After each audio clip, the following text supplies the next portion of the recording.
मीनाक्षी नटराजन के उम्मीदवारी का मसला अब खत्म हो गया है।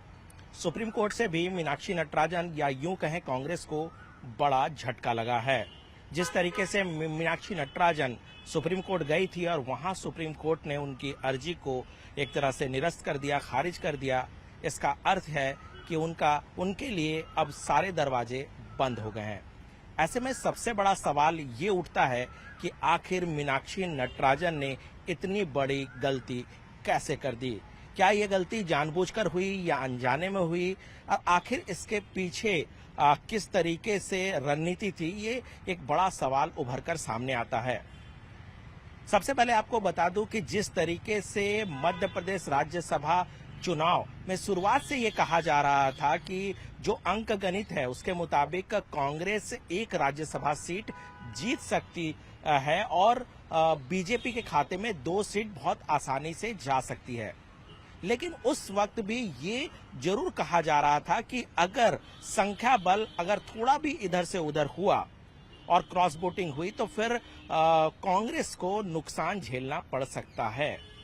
इसलिए शुरुआत से ये कहा जा रहा था कि कांग्रेस को इस बात का ध्यान रखना है कि उम्मीदवार कौन हो। आपको बता दूं कि शुरुआत से कई ऐसे नाम थे, कांग्रेस के दिग्गज नेता थे जो कहीं ना कहीं अपनी मंशा जाहिर कर चुके थे कि वो इस राज्यसभा चुनाव में उम्मीदवार बनना चाहते हैं। उसमें कमलनाथ भी एक बड़ा नाम थे, इसके अलावा शोभा ओझा, जीतू पटवारी, ये तमाम नाम थे। और कहीं ना कहीं कांग्रेस के लिए ये बहुत बड़ी चुनौती थी कि किस तरीके से एक नाम पर सहमति जताए और वो उस नाम पे सहमति जताई जाए जो चुनाव में जीत सके। तो ऐसे में जब मीनाक्षी नटराजन का नाम सामने आया तो ये भी सवाल खड़े किए गए कि क्या मीनाक्षी नटराजन के नाम पर कांग्रेस के सभी विधायक एकजुट रह सकते हैं? अगर सभी विधायक एकजुट रहते तो फिर कांग्रेस के लिए ये सीट निकालना बहुत ज्यादा तकलीफदेह नहीं होता और बहुत आसानी से इस सीट को निकाला जा सकता था। लेकिन मीनाक्षी नटराजन को लेकर जो सूत्र बता रहे हैं, कहीं ना कहीं कांग्रेस के अंदर सहमति नहीं थी और जो स्टॉलवर्ड लीडर थे, कई विधायक थे, उनके नाम पर असहमत थे, ऐसा कहा जा रहा है। अंदर खाने से ये खबरें आ रही है।